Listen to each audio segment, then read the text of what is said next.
Have you ever had a dream that came out of nowhere, but somehow it engulfed you so much that it seemed like only its implementation would make you feel better, happier?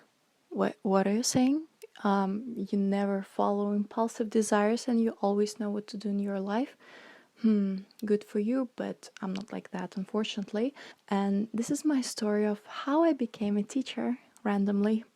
When I try to sum up everything, it seems like I'm trying to tell you about my nightmare that was horrific, terrible, humiliating, traumatizing, yet fun. Memory tends to forget every negative thing about the past, and eventually it seems to us that things weren't that bad.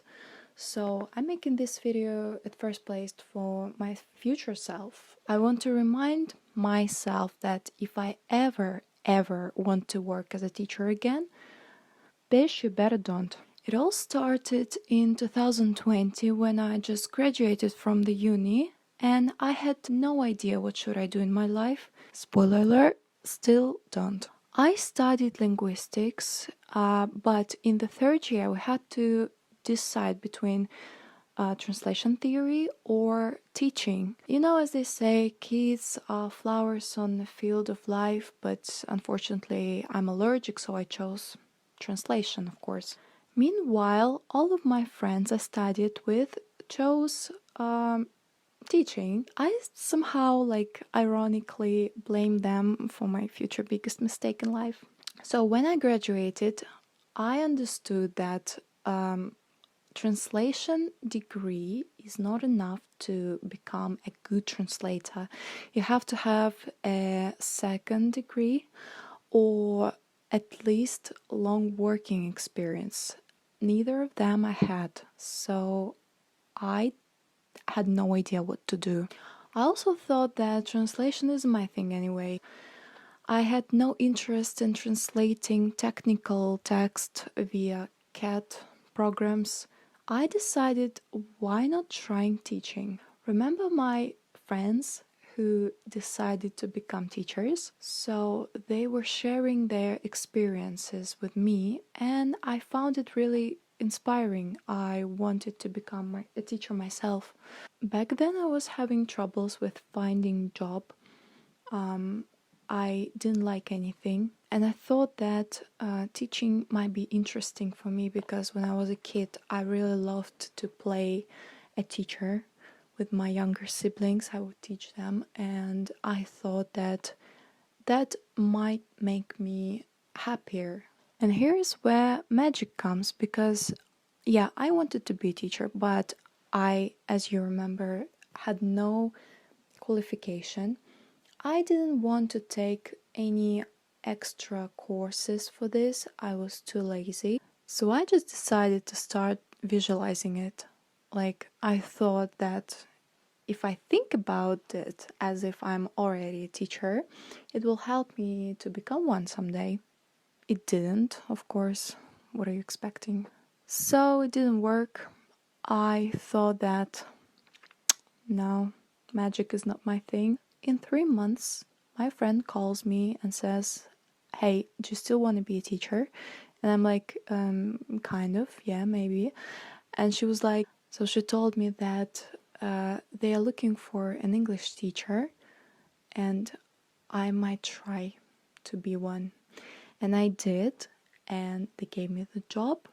Like, how did it work? I still have no idea, but probably the power of thought works, but it takes time. So here is where fun begins. They were kids from 8 to 16 years old, not my favorite age to be honest. Some of them liked me, some of them truly hated me because I had the audacity to give them homework, plus I had the audacity to give them bad marks if they're missing one.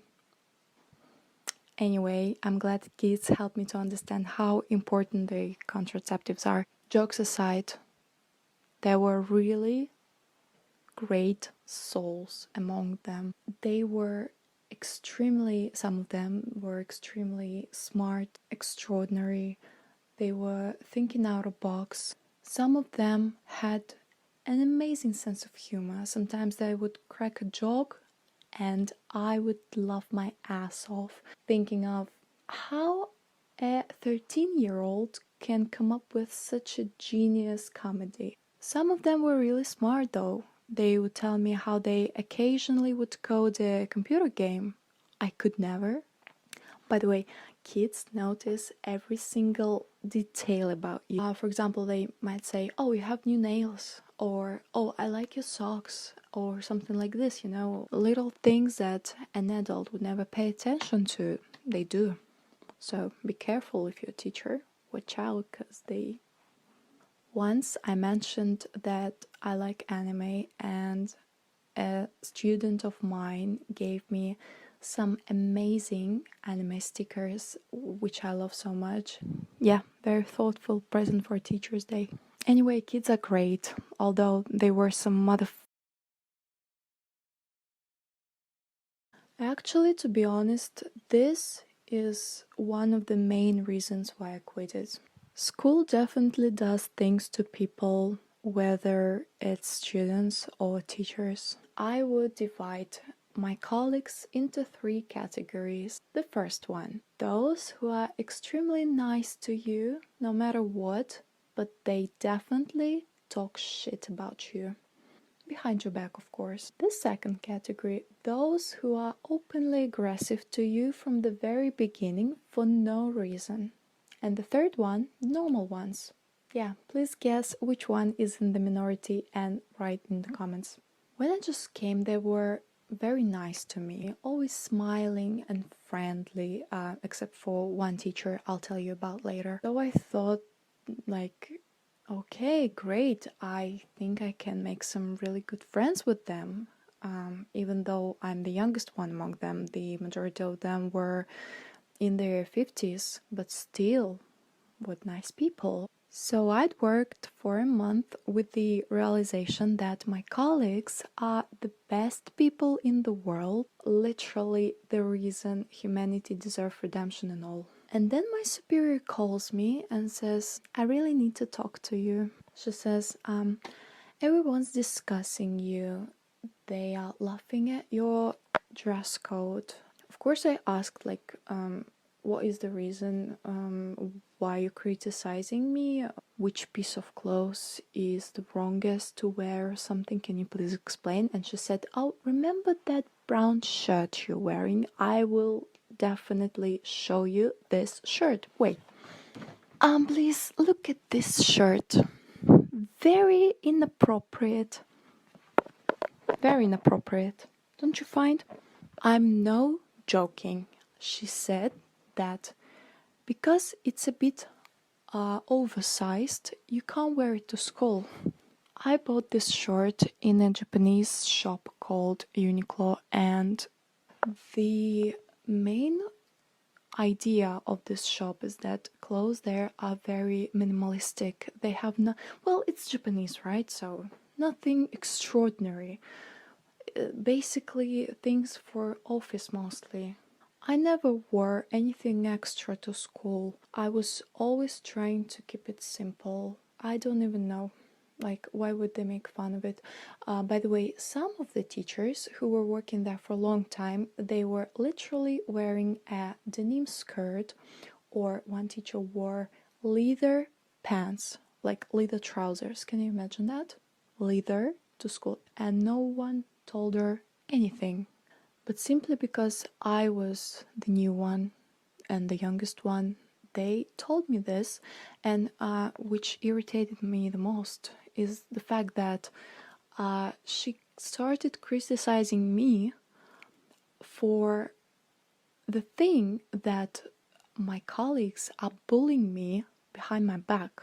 Like, if I was a principal, I would tell the other colleagues that maybe you stop judging other people and go work or something. But no, she was like, "Oh, yeah, right, I'll tell her." Yeah, that situation broke me a little bit. Every day I was thinking that oh my god, do I look okay? Maybe they're laughing at me? And I could think of nothing else except for this. That was very demotivating. Oh yeah, and by the way, the majority of my colleagues, like, no shade, but they looked literally like this. Like this. Okay, I'm sorry, fashion police, I've broken the law. I was always nice to everyone, just saying. And you remember that teacher I told you about? So whenever I met her, I would always say hi, hello. I would always greet her, but she would never ever respond to me, like never, honestly. She sometimes would look at me like, just, sneer at me and just kept it silent. I had no idea what was the reason. I was just like, what was the reason? I didn't know what to do. It somehow bothered me because, like, why somebody is being rude to you without reason, right? So I thought, like, eventually I thought that, never mind, I'll just stop saying hello to her. And guess what? She started saying hi first. And she was smiling to me. What's wrong with people, honestly? Technology is evil, for teachers at least. And here I'm talking about social media. I remember when I went to school, my mom called my teacher only once, and that was a huge event for whole our family. We discussed that call for the rest of the year till Christmas. We kissed my mom's hand that held the telephone. Alright, what I'm saying is that to call a teacher back then, you actually had to have a reason. I mean, a real one. Nowadays, parents can just find your social media account and just text you like, oh hey, how are you? Why does my little spoiled brat who never does their homework have such bad marks? Explain yourself, teacher. It seems to me that they don't even ask them because sometimes it's so obvious. And the funniest thing is that they really expect a teacher answer them even if it's not working time. Now it seems like teachers have no rights while students have no responsibilities, only rights. By the way, when I first came to school, I was told to delete all of the potential obscene photos from my social media. And this is why.